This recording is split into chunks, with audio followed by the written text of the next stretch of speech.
Davidson, David ஆசீர்வாதம், இந்த ரெண்டு பேரும் பேசி சொல்றது கூட எனக்கு நான் கூத்துது. கஷ்டம், போலீஸ் ரொம்ப கஷ்டம். நாங்க என்ன மாதிரி அதிகாரிகள், நேர்மையான அதிகாரிகள் எப்படி வேலை செய்ய முடியும்? நாங்க எங்க எஸ்பி மயிலாடுதுறை என்ன ரூம்ல கூப்பிட்டு பேச, இப்படி வரல காமிச்சு, இப்படி இருக்கிற வரல வளைஞ்சு போகணுமா, வரைய என்ன முடிச்சுடுவாங்களாம். இப்படி நேர்மைக்கு விடும் சவால் இது, நேர்மைக்கு விடும் சவால் உடைச்சிருவானா? ரெண்டாவது, ஏன் இதெல்லாம் நம்ம கூட பெருசாக்கிறீங்க? இதெல்லாம் அப்படியே போங்க, அப்படியே போங்க. உங்களுக்கு ஒண்ணும் பிரச்சனை பண்ண மாட்டாங்க. என்ன பயமுறுத்தி காட்டுறீங்களா? பண்ணுங்க, எவ்வளவுதான் பண்ண முடியுமோ பண்ணுங்க. ஆனா இந்த கருப்பாடுகள், அந்த ஆய்வாளர் பாலச்சந்திரன் இருக்கிற மணல் கொள்ளை, பிரைவேட் டிரான்ஸ்போர்ட் ஆஃபீஸர்ஸ் கிட்ட எல்லாம் பணத்தை பறிக்கிறாரு.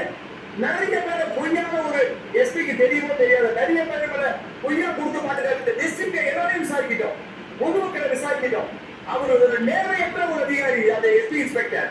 அவர் தவறான தகவலை எஸ்பிக்கு சொல்றாரு. என்னமோ ஒரு நேர்மையா வேலை செஞ்சு நான் 1200 பேரை ரிமாண்ட் பண்ணியிருக்கிறேன், வழக்கு பதிவு பண்ணியிருக்கேன், 700 பேரை ரிமாண்ட் பண்ணியிருக்கேன். எந்த மாதிரி அதிகாரிகளை ஒரு இது பண்ணியாகணும்னா எப்படி பண்ணணும்? நேர்மையா வேலை வாங்கணும். வேலை வாங்குறதை விட்டுட்டு எங்களை பனிஷ் பண்றீங்க. ஒரு தவறான ஒரு போராடிங்க பிரச்சனை சொல்லி, அப்போ உங்களுக்கு இந்த நியூஸ் எப்படி வந்தாலும் சரி, அது தவறு இல்ல, உண்மை. இந்த நிர்வாக சீர்கேடு மயிலாடுதுறை மாவட்டத்தில் இது போன்ற ஒரு எஸ்பி, இது போன்ற எஸ்பி இன்ஸ்பெக்டருங்க இருக்கிறவருக்கும் காவலர்களுக்கு அனைவருக்கும் இல்ல, பொதுமக்களுக்கே பாதுகாப்பு இல்ல, பொதுமக்களுக்கே பாதுகாப்பு இல்ல. இந்த ரெண்டு அதிகாரிகள் உடனடியாக மாற்றப்படணும். நான் சஸ்பெண்ட் ஆனாலும் பரவாயில்ல, மக்கள் விழிப்புணர்வோடு இருக்கணும்.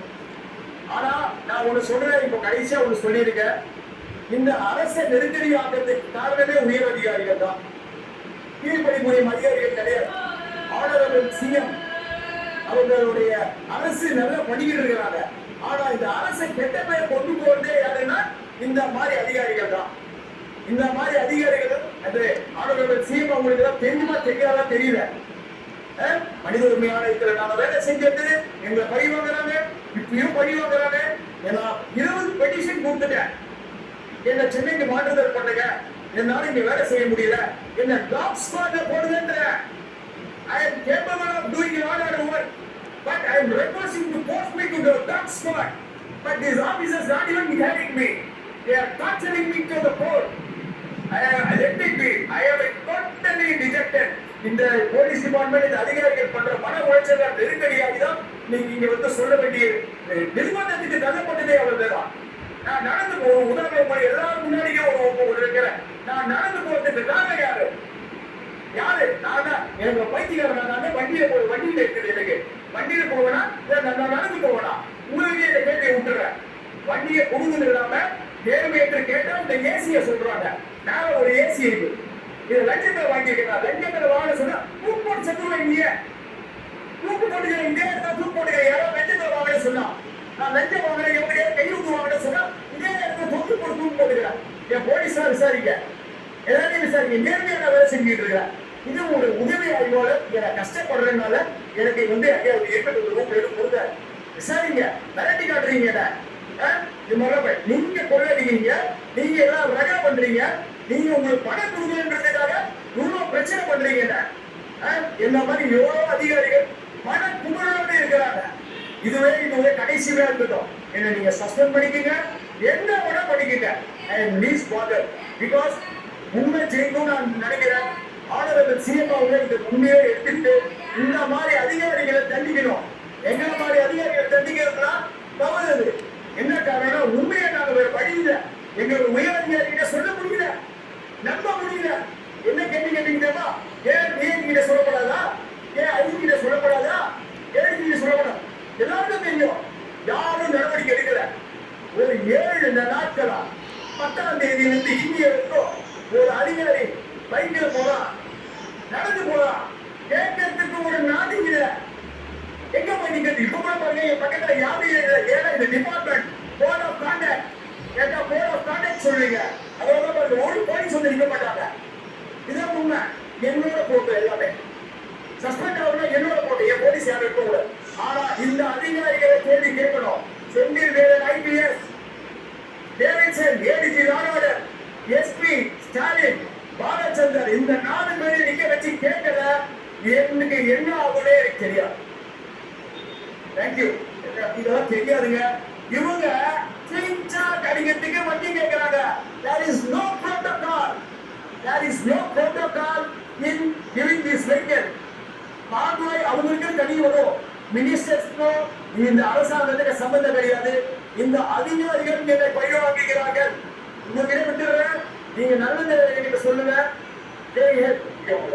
அதாவது நானு மனித உரிமை ஆணையத்துல அவர் ஆனரபிள் சிஎம் அவர்களுக்கு ஒரு அன்பான ஒரு பணிவான வேண்டுகோள் வச்சிருக்கேன். நீங்க ஒரு நல்ல ஒரு நிர்வாகத்தை பண்ணிக்கிட்டு இருக்கீங்க. ஆனா மேலும் உங்களுக்கு சில விஷயங்கள்லாம் தெரிய மாட்டேங்குது. நான் ஐயா கிட்ட ஒன்று சொல்றேன். நானு சிறப்பான நிர்வாகம், அது எந்த விதமான மாற்றமும் கிடையாது. ஆனா இது அதிகாரிகள் உங்களுடைய கவனத்துக்கு கொண்டு வந்தாங்களா இல்லையான்னு எனக்கு தெரியல. மனித உரிமையான வேலை செஞ்சு போயிட்டு எனக்கு நானு நவம்பர் மாசம் வந்தேன் சார். எல்லாம் புரிஞ்சுக்கிறது சார். நான் நவம்பர் மாசம் 2024 வந்தேன் சார். நவம்பர் மாசம் 2024 இங்க மயிலாடுதுறைக்கு வந்தேங்க சார். நான் சம்பளத்துல வேலை செய்யறேன் சார். வேற எதுலையும் வேலை செய்யல சார். ஆனா சார் மார்ச் மாசம் இருக்கு சார். எனக்கு சம்பளம் போடல சார். நவம்பர், டிசம்பர், ஜனவரி, பிப்ரவரி பெட்டிஷன் கொடுத்துட்டேன் சார். எஸ்பி கிட்ட எல்லாருக்கிட்டையும் கொடுத்துட்டேன் சார். 4 மாதம் சம்பளம் போடல சார். சம்பளம் போடலையா சார்? நான் என்ன பண்ணேன்? இன்னைக்கு முன்னாடி நிக்கிறதுக்கு அன்னைக்கு நிக்க முடியும், நிற்கக்கூடாது, எல்லாத்தையும் கட்டுப்படுத்திக்கிட்டு வேலை செஞ்சேங்க சார். செய்ய போகுது சார். ஒண்ணு பண்ணாங்க சார். நான் மனநிலைக்கு விஆர்எஸ் கொடுத்துட்டேன் சார். Voluntary retirement service. எனக்கு இன்னும் 7 வருஷம் இருக்கு சார். 7 வருஷம் இருக்குதுங்க. வேலையே வேண்டாம் எனக்கு கொடுத்துட்டேன் சார். அரசாங்கமும் என்ன 3 இதுல விசாரிப்பாங்க. விஜிலன்ஸ், எஸ்பிசிஐடி, சிபிசிஐடி 3 இடத்துல விசாரிப்பாங்க. அதிகாரிகள் விசாரிச்சு நல்ல கருத்து இருந்துச்சுன்னா விஆர்எஸ் கூட்டுவாங்க. எல்லாத்தையும் விசாரிச்சு என் மேல எந்த விதமான குற்றச்சாட்டு இல்லைன்னு சொல்லி எனக்கு வந்தவுடனே விஆர்எஸ் குடும்பத்துக்கு ஏப்ரல் மாசத்துல ஏப்ரல் 30 போக வேண்டியது, ஏப்ரல் 1 போக வேண்டியது. மார்ச் மாசம் எனக்கு 15ஆம் தேதி வந்தவுடனே மாவட்ட அதிகாரி எஸ்பி அவங்க ஏஎஸ்பி அவங்க கூப்பிட்டு அட்வைஸ் பண்ணி வேண்டாம் போகாதீங்க இருங்க சொல்லி அப்புறம் எங்க குடும்பங்கள்லாம் சொல்லி நான் இது 2வது செகண்ட் இன்னிங்ஸ் தான் போயிட்டு விஆர்எஸ்ஸே கொடுக்க போறேன். நான் அப்படிலாம் போற அதிகாரியே என்ன கான்செப்ட் போர். நீ ஏன் விஆர்எஸ் போய் வாங்கணும்? பென்ஷன் வாங்கணும். பென்ஷன் வாங்கக்கூடாது. நீ சஸ்பெண்ட் ஆகணும். என்ன இந்த இடத்துல கொண்டு வந்து நிறுத்தி வச்சது யாரு? இந்த எஸ்பி, இந்த இன்ஸ்பெக்டர் சொல்றதுக்கே லாக் இல்லாத ஒரு நபர். அவரை சொன்னா இலக்க சிங்கம். நான் மேல இருக்கிற அதிகாரிகள் சொல்லணும். ஏடிபி லானாடு, ஐபிஎன், எஸ்பி இந்த 3 பேரு கூடுதலா எஸ்பி இன்ஸ்பெக்டர். இவங்க தான் இந்த இடத்துல பேட்டி கொடுக்கறதுக்கு எனக்கு தெரியும். இது எவ்வளவு இதாகும் எனக்கு தெரியும். போலீஸ் கான்டக்ட் அண்ட் ரூல்ஸ்ல இது ரொம்ப மிகப்பெரிய தவறு தெரியும். தெரியாம தான் நான் பேசுறேன். But the world should want to understand, our honorable CM should want to understand, he should want to take action against these officers. They are all making us to do probing us. They are making probing and it leads to this. இதனால தான் நான் நிற்க வேண்டிய சூழ்நிலை. வேற வழி இல்லை sir. அதனால ஆளுநர்கள் சிஎம் அவங்களை அன்றாடி வேண்டுகிறேன், தயவு செய்து இதை விசாரிங்க. இந்த மாதிரி அதிகாரிகள் இருக்கிறதோ எங்களா மாதிரி அதிகாரிகள் தண்டிக்கப்பட்டுக்கிட்டே தான் இருப்பாங்க. இன்னைக்கு உங்களுக்கு எல்லாருக்கும் தெரியும் எங்க என்ன ஆச்சு. சாத்தாமலை வழக்கு பேரதிகாரிகள் உத்தரவை கொடுத்து தவறான உத்தரவு கொடுத்தனால்தான் இன்னைக்கு அனைத்து போலீஸ் குடும்பமும் கஷ்டப்பட்டு இருக்கு. அவங்க பண்ணது தவறு, போலீஸ் பண்ணது தவறு இல்லைன்னு சொல்லல. ஆனா அவங்க கஷ்டப்படுறதுக்கு காரணம் யாரு?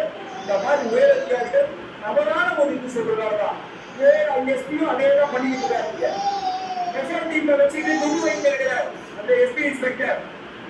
ஸ்பெஷல் டீம் யாராவது அவங்க மேலதிகாரி விசாரிச்சா தெரியும்.